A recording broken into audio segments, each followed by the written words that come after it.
हम लोग question number 8। n term lie between 7 and 49 in AP if the ratio of fourth term and n minus tooth term is 5:4 then find the value of n। हम लोग को value of n find करना है। क्या बोला है?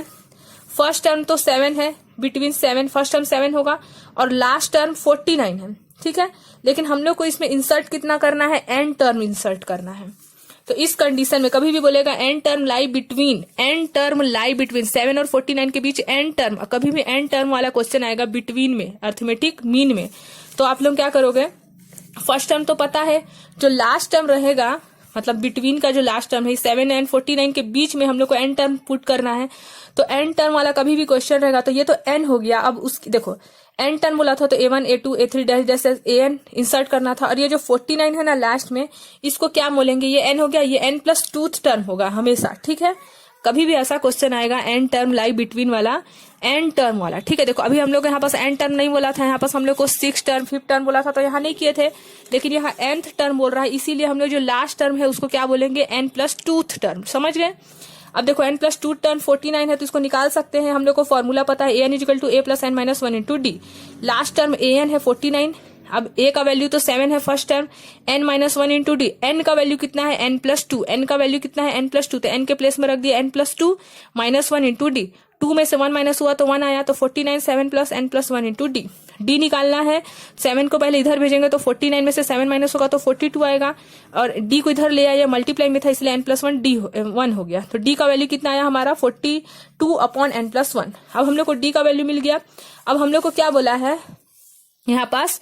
जो हमारा रेशियो है 5:4 है, तो 5 एंड 4 रेशियो, उसका पहले फोर्थ टर्म और फिफ्थ टर्म निकाल लेते हैं।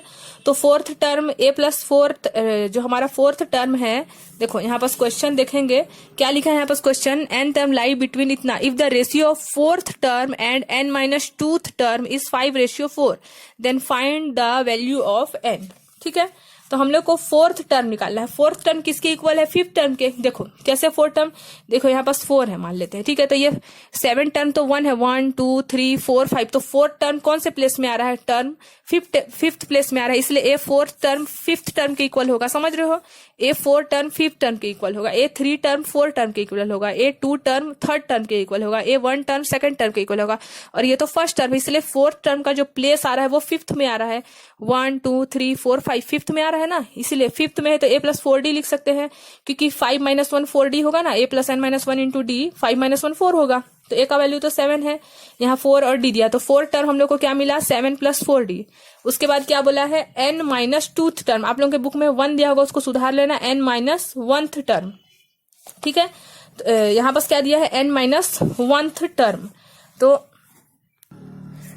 नहीं, यहाँ पास n माइनस 1 टर्म करेक्ट दिया है, n माइनस 1 टर्म है, मैं गलत लिख दी हूँ। यहाँ पास n माइनस 1 टर्म है, जैसे इसका प्लेस 4 का प्लेस 5 हुआ, वैसे ही यहाँ पास n माइनस 1 का प्लेस एक ज्यादा लेना है हम लोग को, इसलिए n माइनस 2 हो जाएगा। समझ रहे हो?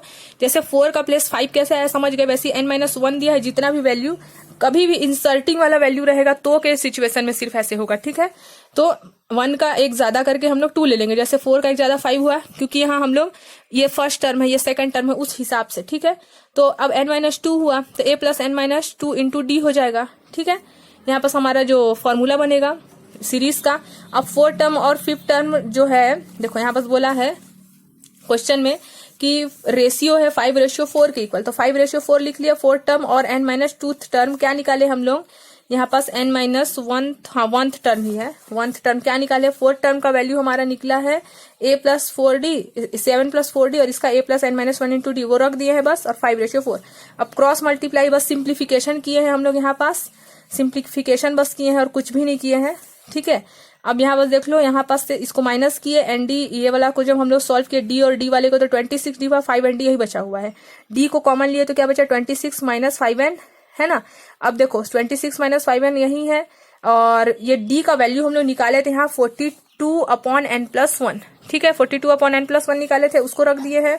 अब फिर से यहाँ पास सॉल्व कर देंगे, n प्लस 1 को इधर भेज देंगे क्रॉस में, तो अब इधर डिवाइड में था तो मल्टीप्लाई में चले गया, है ना।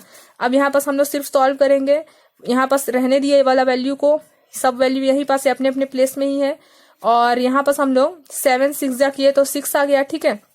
7 6 जा 42, अब मल्टीप्लाई किए, अब मल्टीप्लाई करने के बाद हम लोग को n का वैल्यू कितना मिल रहा है 31, इधर 155, इसको डिवाइड करेंगे तो 5, तो n का वैल्यू कितना मिला हम लोग को 5 मिला। ठीक है, तो इसको एक बार आप लोग अच्छे से देखिएगा, आप लोगों को समझ में आ जाएगा। बस यहाँ ध्यान देना है कि कभी भी वैल्यू nth वाला देगा तो ये लास्ट वाला टर्म क्या रहेगा, n प्लस 2th टर्म रहेगा। कभी भी ये अगर बोलेगा इंसर्ट करो इसमें n वैल्यू, तो जो लास्ट टर्म जिसके बिटवीन का जो लास्ट टर्म है वो क्या बन जाएगा, n प्लस 2th टर्म।